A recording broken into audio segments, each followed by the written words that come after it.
No programa de hoje, conversaremos com o pastor Irineu Rodrigues, presidente do SED, o Conselho Estadual de Diretores da Igreja do Evangelho Quadrangular do Paraná.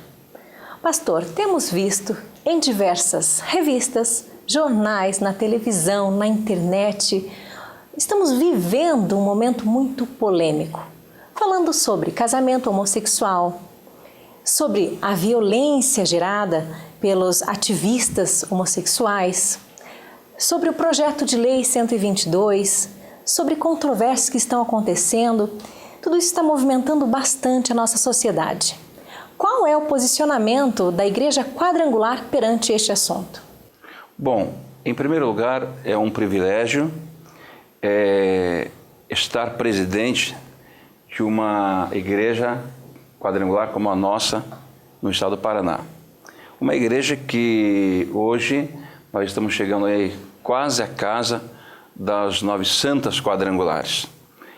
Isto é muito bom e bonito e agradável perante Deus, mas nós também entendemos, eu entendo, que repousa sobre os nossos ombros uma grande responsabilidade. Por que responsabilidade? Porque o apóstolo São Paulo, dentro da tua pergunta, respondendo agora, ele diz assim que os últimos tempos seriam tempos difíceis, trabalhosos, homens amantes de si mesmos, gananciosos, soberbos, sem afeto natural e homens irreconciliáveis. E homens que nos últimos tempos também ficariam praticamente distante do nosso Deus. Então, o papel da Igreja do Evangelho Quadrangular hoje é muito importante. E quando a gente fala em família, aí que nós começamos a entrar num caminho assim de muito tato, de muito cuidado, porque entendendo que os tempos são difíceis, mas nós como igreja não podemos nos acomodar e ficarmos omissos a esses acontecimentos que estão atualmente ocorrendo, não apenas no Brasil, mas isto aí é quase que universal, é no mundo todo que vem acontecendo essas mudanças da noite para o dia, e são mudanças nada saudáveis, nada agradáveis em favor da família. Por isso que a Igreja do Evangelho Quadrangular, ela sempre esteve atenta, está atenta, e eu acredito que dentro dos nossos templos, das nossas igrejas, todos nós, pastores e ministros, nós temos sim dado o nosso recado. O senhor falou em defesa da família. O que é a família dentro do Ministério Quadrangular? Olha aqui, ó. Vamos voltar lá no início de tudo, lá atrás. Vamos falar um pouquinho do Jardim do Éden. Jardim do Éden, todos nós sabemos que Deus, ele fez o primeiro homem e Deus fez a primeira mulher. Aí depois vieram os filhos. Então, família é isto. Família, ela é composta por um homem, por uma mulher e por filhos, seja independente do número de filhos. Isto é família.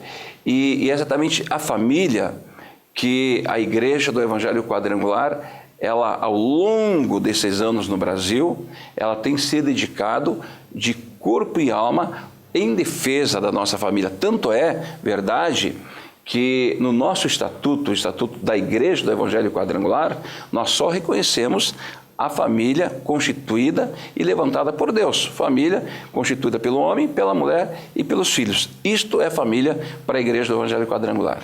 E isso nada tem a ver com homofobia. Não, de jeito nenhum. Eu acho que... Acho não.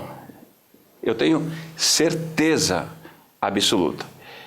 A Bíblia diz assim, que o homem ele é dotado de livre-arbítrio. O livre-arbítrio. Veja só o que o apóstolo São Paulo diz assim, ó. Todos pecaram e todos estão destituídos da glória de Deus. Então, as pessoas que têm essa liberdade de escolher o seu modo de viver, a maneira que eles querem construir uma família. Realmente esta ligação de homem com homem, mulher com mulher, isto aqui, dentro da Bíblia, isso aqui é condenável aos olhos de Deus.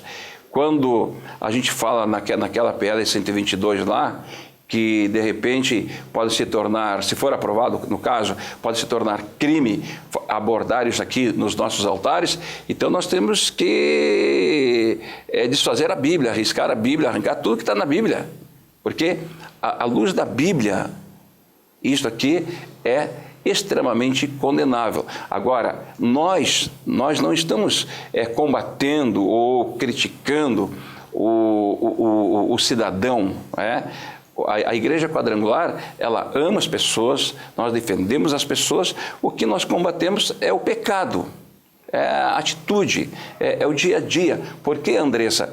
Porque, infelizmente, hoje nós temos que descobrir uma coisa, ou talvez resgatar isso. A Bíblia fala de um céu, de uma eternidade para os santos, para os salvos. E a Bíblia também fala um inferno para os perdidos. A Bíblia diz assim, lá no último livro da Bíblia, diz que lá os idólatras, os feiticeiros, aquelas pessoas soberbas, arrogantes, os efeminados ficaram fora do reino de Deus. Então a nossa proposta como igreja, a igreja nada mais é do que a luz do mundo e o sal da terra. O nosso compromisso é de transmitir e é de pregar. Quando se fala em todo esse sistema aí que nós estamos vendo, a igreja não pode se calar. Quem deve transformar o mundo é a igreja. Nós não podemos admitir que o mundo venha a nos transformar. Porque a prioridade maior, Jesus colocou a sua igreja como um grande farol e queiram ou não queiram, nós temos que falar a verdade. E a igreja do Evangelho Quadrangular, ela tem ousadia, tem determinação, tem coragem e, acima de tudo, tem uma doutrina. Tem uma doutrina muito boa, uma das melhores doutrinas que a gente conhece, não querendo desprezar nenhum outro tipo de igreja co-irmã, mas a igreja Quadrangular prega a salvação para o perdido. Nós pregamos o poder do Espírito Santo para aquele que está fraco. Para aquele que está doente, Jesus é o médico dos médicos, e para aquele que sabe que um dia, cedo ou tarde, nós vamos sair daqui deste mundo. Aí a doutrina quadrangular fala de um céu, de uma eternidade, de um monte santo, porque Jesus ele vem levar a igreja dele. Agora, um dia você esteve na frente do altar com teu marido, e certamente você foi vestida de noiva lá. E o teu vestido não tinha uma mancha, não tinha uma sujeira, estava limpinho. Esse exemplo que eu estou dando é do dia a dia, quando a noiva vai receber o seu noivo. A Bíblia diz que a igreja de Cristo é a grande noiva de Jesus. Jesus é o noivo. Agora, pode a noiva se apresentar diante do noivo com sujeira, com mancha, com alguma coisa nas suas vestes? Não. A igreja, ela é santa, ela é irrepreensível, é uma igreja que está se preparando ao longo das gerações. Para Deus não existe dezenas de gerações. Para Deus existe uma geração eleita, escolhida, separada, irrepreensível, limpa e purificada para ter um encontro com o noivo que é Jesus. Agora, nós como família, o que é família? A família está lá, você tem a tua, eu tenho a minha e assim por diante. Mas quando nós nos reunimos nos átrios da casa de Deus, nós somos um rebanho, somos uma família. É aquilo que fala o Salmo 133. Então nós temos que entender que para Deus só existe uma geração, eleita, separada, escolhida e lavada e remida pelo sangue do Cordeiro. No céu só entra pessoas que aceitem esse tipo de comportamento aí. Eu acredito que se o pecador se arrepender e abrir o seu coração, Jesus é amor, Deus está pronto para receber, para transformar a mente. Deus transforma o coração, Deus transforma a alma, o espírito, Deus nos torna uma nova criatura, mas tudo tem o livre-arbítrio. O que está acontecendo hoje no Brasil, para mim, é um absurdo. não é? É um grupo de pessoas que estão trabalhando 24 horas por dia para sufocar o Evangelho, para sufocar a santidade, para tentar impedir que a igreja ela tenha essa liberdade de culto, de mostrar o que está certo e o que está errado. Eu acredito que a igreja, certa vez Jesus Cristo diz assim: olha, eis que eu estou com vocês todos os dias, até a consumação dos séculos. E eis que a porta do mal nunca vai prevalecer contra a minha igreja. Então nós temos uma proteção maior. Ainda que o homem venha bater boca aqui, o homem venha espernear, o homem faça isso contra a igreja de Cristo, mas a igreja de Jesus é uma só, invencível pelo sangue do Cordeiro, pelo sangue de Jesus. Pastor, como foi citado, a PL 122, como estão chamando, é um projeto de lei brasileiro que tem por finalidade criminalizar a homofobia.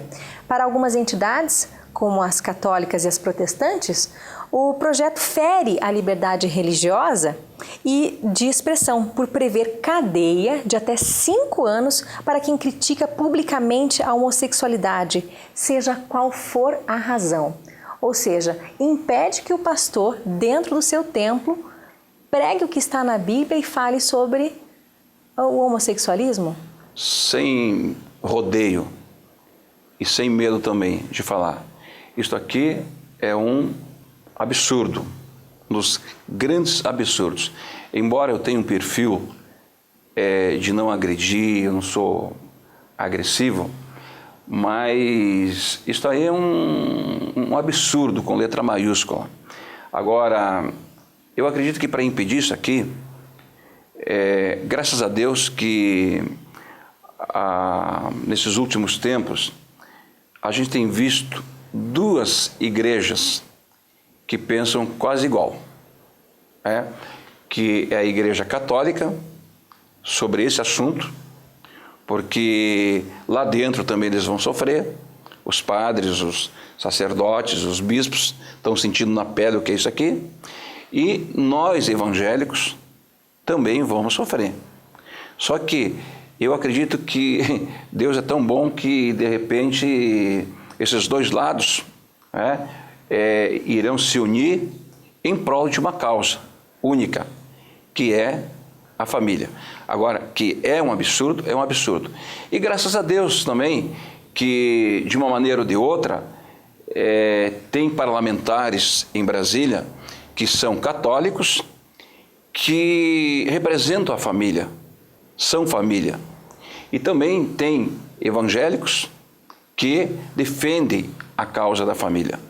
Então, se a gente somar isso aqui, somar esses esforços em prol de uma causa única, que é a grande família, e quando a gente fala em família, é bom a gente lembrar o que diz Deuteronômio no capítulo 6, que quando Deus mandou Moisés fazer a repetição da lei. O que significa isto? Muitas vezes, quando eu era criança, ou quando você era criança, todos nós passamos por essa fase da nossa vida, o nosso papai ou a nossa mamãe falava 3, 4, 5 vezes para a gente fazer alguma coisa, alguma tarefa. Então, lá no Velho Testamento, Deus ele orientou Moisés da seguinte maneira: Moisés, repita a minha lei quantas vezes for necessário e for preciso. Então, nós temos hoje, em pleno século XXI, trazer de volta esse hábito, esse ensinamento bíblico, que é, na hora do café, a gente fazer uma oração, que a família perdeu esse hábito. Na hora do almoço, tem gente que pode almoçar um na cozinha e 2 na sala, de repente pega o seu prato e vai para a sala. A família acaba se desajustando e esta visão familiar tem que ser colocada em prática novamente, o valor da repetição da lei de Deus na vida doméstica.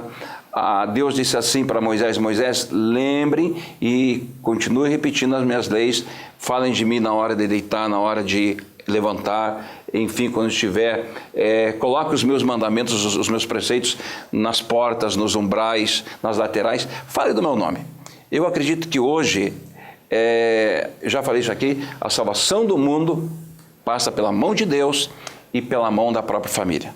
Então, a família brasileira, ela tem que se mobilizar, tanto as pessoas de bem, a Igreja Católica. Hoje nós temos, se você me permitir, eu poderia registrar aqui, saiu um Papa que era totalmente contrário a esse tipo de comportamento e entrou outro Papa, é claro, com a mesma visão, que é contrário a esse tipo de união homem com homem, mulher com mulher, como também nós somos evangélicos. Agora, se um Congresso brasileiro, a Câmara dos Deputados ou o Senado Federal aprovar essa PL 122, aí, minha filha, é o fim do mundo.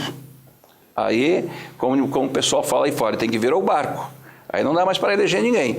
Mas eu acredito que esses parlamentares, eles têm um bom senso, né? Porque a maioria deles tem uma esposa, a maioria deles tem filhos.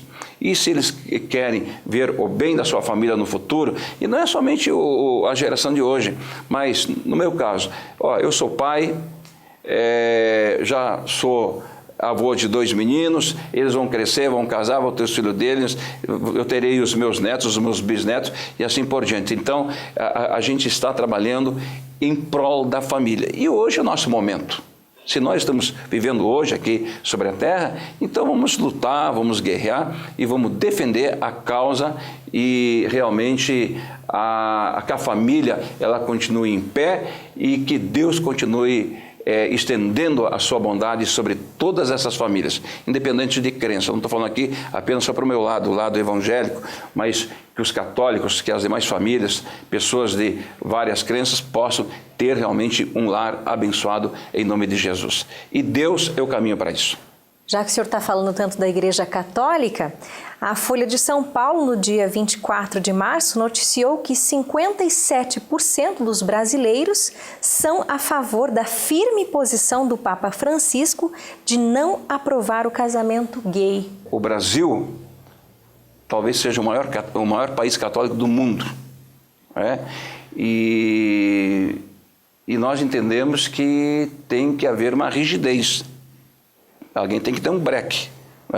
Se a Igreja Católica está entendendo deste modo, nós também entendemos do mesmo modo. Então, somando esforços, cada um fazendo a sua parte, independente de placa de igreja, eu acredito que nós estamos esperançosos de que nada disto seja oficializado, embora